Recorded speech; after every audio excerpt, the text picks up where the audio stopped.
Whispers beneath the maple tree.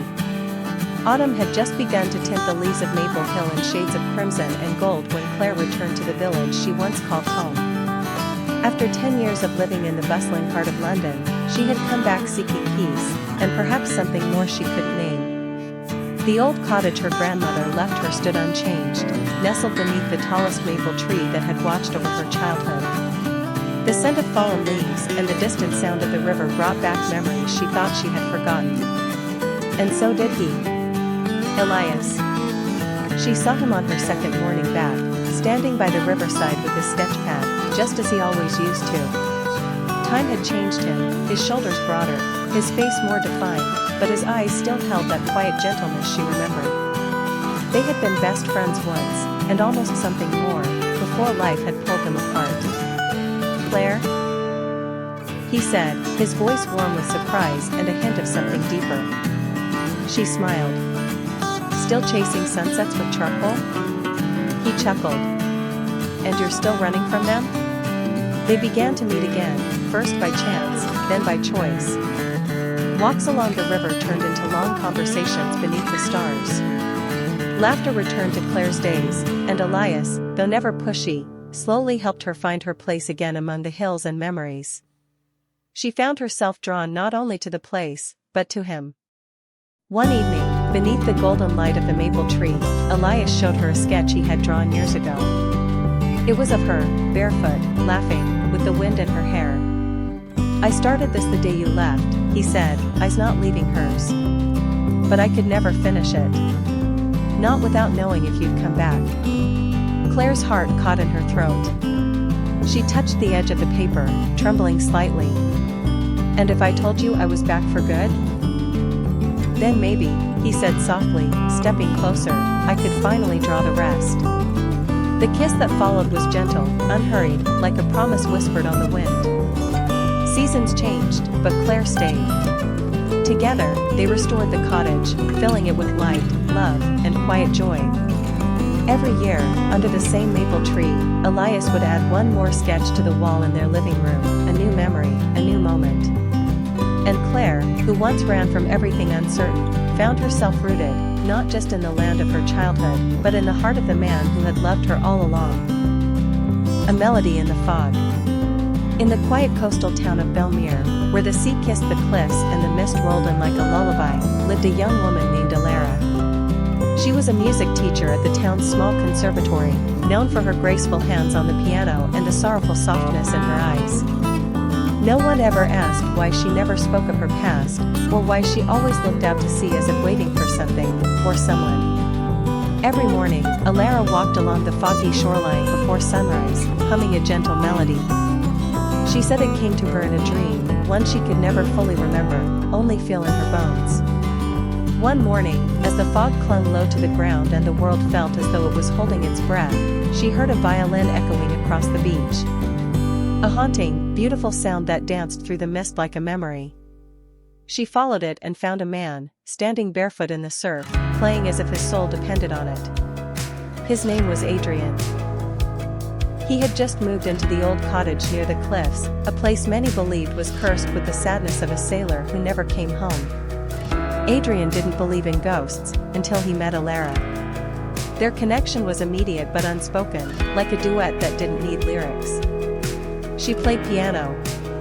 He played violin. In the evenings, the two would meet at the conservatory and fill the silence with music. No words, only notes and glances that said everything hearts often couldn't. As the months passed, the town began to notice a change in Alara. Her eyes no longer searched the horizon with longing, but with peace. Her melodies became warmer, fuller, like spring blooming in sound. And Adrian, who once carried the weight of invisible grief, found his laughter again in the spaces between her smiles. But one stormy evening, Adrian came to her with a letter. He had been offered a position with the London Symphony Orchestra.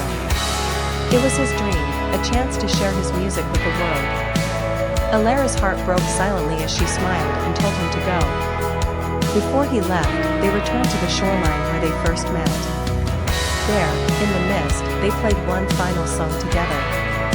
The melody they created, one born of longing, of love, of letting go, would echo in Belmere for years to come. Adrian left. Seasons changed. Elara stayed. But every now and then, on foggy mornings, the town could hear a violin and a piano playing across the sea breeze, as if love had carved its own echo into the wind. And then, one spring morning, 5 years to the day since Adrian left, the fog lifted early. Elara, now standing on the beach as always, heard the familiar violin. She turned. There he was. Older. Wiser. And smiling. "I played your melody in every city," he said, walking toward her. "But it never sounded right, without you." She smiled through tears, took his hand, and led him back to the conservatory. And this time, they didn't stop playing. When the Stars Remembered Us. In a quiet coastal town where the ocean whispered secrets to the wind and lanterns danced on the waves during the summer festival, there lived a girl named Elara. She was a painter who had long forgotten how to dream. After losing her parents in a car accident when she was 17, Elara moved into her grandmother's seaside cottage, where the scent of salt clung to the wooden walls and the silence became her only companion. Days passed in gentle melancholy, painting the sky, the waves, the cliffs, but never people. She said she didn't believe in permanence, especially not the kind that stayed on a canvas or in the heart. Then came August. And with August came Aiden. He arrived in town with a suitcase full of old books and a smile that didn't seem to belong to someone who claimed he was just passing through. He was a writer from the city, seeking peace, silence, and inspiration. The moment Elara met him at the bookshop where she worked part-time, something in her shifted. Perhaps it was the way he looked at the sky before answering questions, as if listening to the stars. Or perhaps it was how he noticed the tiniest details, like how she always chose coffee over tea, even though she never finished a cup. They started meeting without trying. At the market. By the pier. At the same bench overlooking the ocean. Soon, their days were filled with long walks, stories about constellations, and quiet companionship. Aiden wrote in the mornings and read her his stories in the afternoons. Elara began to paint people again, one person, specifically. Him. But it wasn't just the inspiration he gave her. It was the way he made her believe that perhaps not all beautiful things disappear. That sometimes, people leave behind echoes that stay longer than their footsteps. One night, during the Lantern Festival, they stood by the water, holding lanterns above their heads. Aiden looked at her and said softly, "If I had only one story left to write, I'd make it about a girl who paints stars but forgets to see how brightly she shines." She didn't reply, not with words. Instead, she kissed him, slowly, shyly, like someone remembering how to feel for the first time in years. But love, like the sea, doesn't always stay calm. A week later, Aiden disappeared. No note. No goodbye. Just silence. Elara searched for him, called, waited, hoped, but the days stretched into months, and the town's wind carried nothing but the sound of waves and heartbreak. She stopped painting. She stopped hoping. Until one winter morning, nearly a year later, a package arrived at her door. No sender's name. Inside was a book, hand-bound, its cover weathered, pages filled with Aiden's handwriting. When the Stars Remembered Us. It was their story. Every word, every glance, every moment captured in ink. And on the final page, "I had to leave, not because I stopped loving you, but because I was dying, Elara. The doctors gave me a year. I didn't want you to watch me fade. But then I realized, I'd rather have one more day with you than 1,000 without. If you still love me, come to the bench where we met. On the first day of spring. I'll be there, if I'm still breathing." Her hands trembled. Her heart did too. On the first day of spring, Elara stood at the edge of the cliff, near the bench where love first found them. And there he was, thinner, paler, but still him. Aiden. He stood as she approached, tears glistening like stars in his eyes.